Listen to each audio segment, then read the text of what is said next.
Quantum computing, ये शब्द सुनने में ही कितना फ्यूचरिस्टिक, कितना रेवोल्यूशनरी लगता है ना?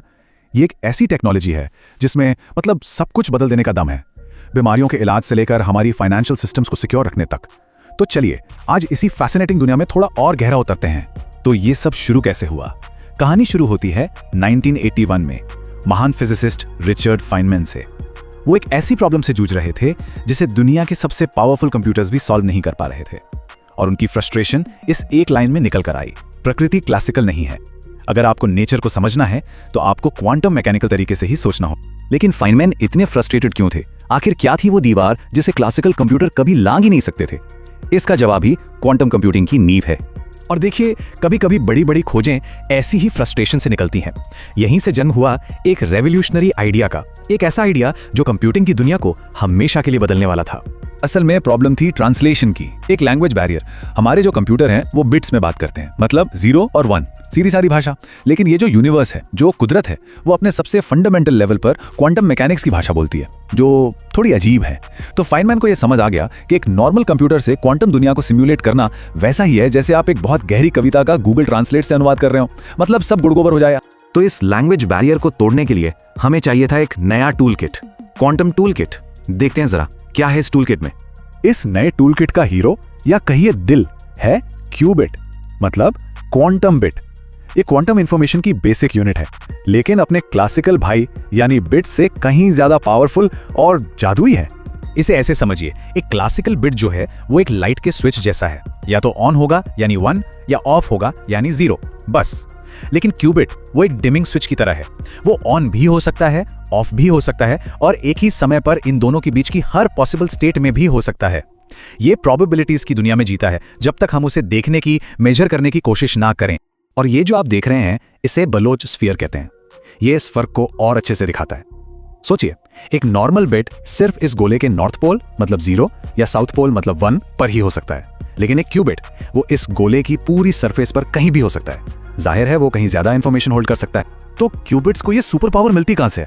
2 कमाल की क्वांटम चीजों से। पहला है सुपरपोजिशन, जो उसे एक साथ कई स्टेट्स में रहने की ताकत देता है, और दूसरा है एंटेंगलमेंट। ये तो और भी कमाल है। इसमें 2 क्यूबिट्स ऐसे जुड़ जाते हैं कि उनकी किस्मत एक हो जाती है। एक में आप कोई बदलाव करें तो दूसरे में तुरंत इंस्टेंटली वो बदलाव दिखेगा, भले ही वो ब्रह्मांड के दूसरे कोने में क्यों ना हो।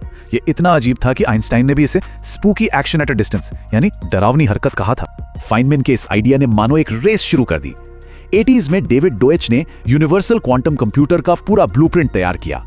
फिर 90s में पीटर शोर और लव ग्रोवर ने ऐसे एल्गोरिदम्स बनाए जिसने दुनिया को दिखाया कि ये मशीन असल में क्या-क्या कर सकती है। और फिर 1998 में पहला 2 क्यूबिट का क्वांटम कंप्यूटर काम करने लगा। हाँ, ये बहुत छोटी सी शुरुआत थी, पर इसने एक नए युग का दरवाजा खोल दिया था। ठीक है, ये सब सुनने में तो बड़ा कूल है, पर इसका मतलब क्या है? ये इतना इंपॉर्टेंट क्यों है? क्योंकि क्वांटम कंप्यूटर उन प्रॉब्लम्स को सॉल्व करने का वादा करते हैं जिन्हें आज के सुपर कंप्यूटर छूने की भी नहीं सोच सकते। इसे एक बहुत बड़ी उलझी हुई भूल भुलैया की तरह इमेजिन कीजिए। एक क्लासिकल कंप्यूटर क्या करेगा? वो हर एक रास्ते को एक एक करके ट्राई करेगा जब तक उसे बाहर निकलने का रास्ता न मिल जाए। बहुत धीमा प्रोसेस है। लेकिन एक क्वांटम कंप्यूटर वो अपनी सुपरपोजिशन की पावर से एक ही बार में सारे के सारे रास्ते एक साथ देख सकता है। ये बिल्कुल वैसा है जैसे आप भूल भुलैया के ऊपर उड़कर बर्ड्स आई व्यू से सही रास्ता देख रहे हो। और इसके एप्लीकेशंस वो तो सच में हैरान कर देने वाले हैं। सोचकर देखिए, अल्जाइमर जैसी बीमारियों का इलाज ढूंढना, फाइनेंशियल मार्केट्स को ऑप्टिमाइज करना, क्लाइमेट चेंज से लड़ने के लिए सुपर एफिशिएंट बैटरीज डिजाइन करना, और एआई को इतना तेज बना देना कि हम सोच भी नहीं सकते। संभावनाएं वाकई एंडलेस हैं। और जब संभावनाएं इतनी बड़ी हों तो जाहिर है ये सिर्फ साइंस लैब की चीज नहीं रह जाती। क्वांटम कंप्यूटिंग अब एक ग्लोबल रेस बन चुकी है, एक हाई स्टेक्स रेस जहां दुनिया के देश अपने भविष्य की सिक्योरिटी और प्रोस्पेरिटी के लिए एक दूसरे से कंपीट कर रहे हैं। दुनिया भर की सरकारें इस टेक्नोलॉजी में अरबों डॉलर्स झोंक रही हैं। हम बात कर रहे हैं $54 बिलियन से भी ज्यादा की। ये रकम बताती है कि दांव पर क्या लगा है। ये सिर्फ साइंस नहीं है, ये इकोनॉमिक डोमिनेंस और नेशनल सिक्योरिटी की लड़ाई है।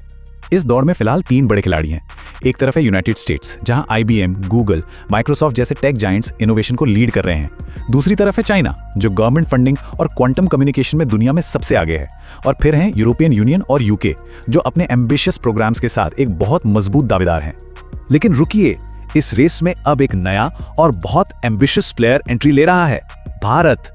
अपने नेशनल क्वांटम मिशन के साथ भारत अब दुनिया को चैलेंज करने के लिए तैयार है। अप्रैल 2023 में लॉन्च हुआ नेशनल क्वांटम मिशन। ये एक बहुत बोल्ड मूव है। लगभग $725 मिलियन के बजट के साथ भारत का लक्ष्य सिर्फ बराबरी पर आना नहीं है, बल्कि 2031 तक क्वांटम टेक्नोलॉजी में दुनिया को लीड करना है। स्ट्रैटेजी बिल्कुल क्लियर है, अपना हार्डवेयर बनाना, कम्युनिकेशन सिक्योर करना और क्यून्यू लैब्स और QPII जैसे डोमेस्टिक स्टार्टअप्स का इकोसिस्टम तैयार करना। भारत का रोड मैप भी एकदम साफ और एम्बिशियस है। अगले 3 सालों में 50 क्यूबिट कंप्यूटर्स, 5 साल में 100 क्यूबिट और 8 सालों के अंदर 1000 क्यूबिट तक की मशीनें बनाना। ये रिसर्च, टैलेंट और इंफ्रास्ट्रक्चर सबका एक मिला जुला एफर्ट है। तो जैसे जैसे हम इस क्वांटम फ्यूचर के करीब पहुंच रहे हैं, एक बात साफ होती जा रही है कि ये एक दो-धारी तलवार है। इसमें बेहिसाब वादे हैं तो गहरे खतरे भी।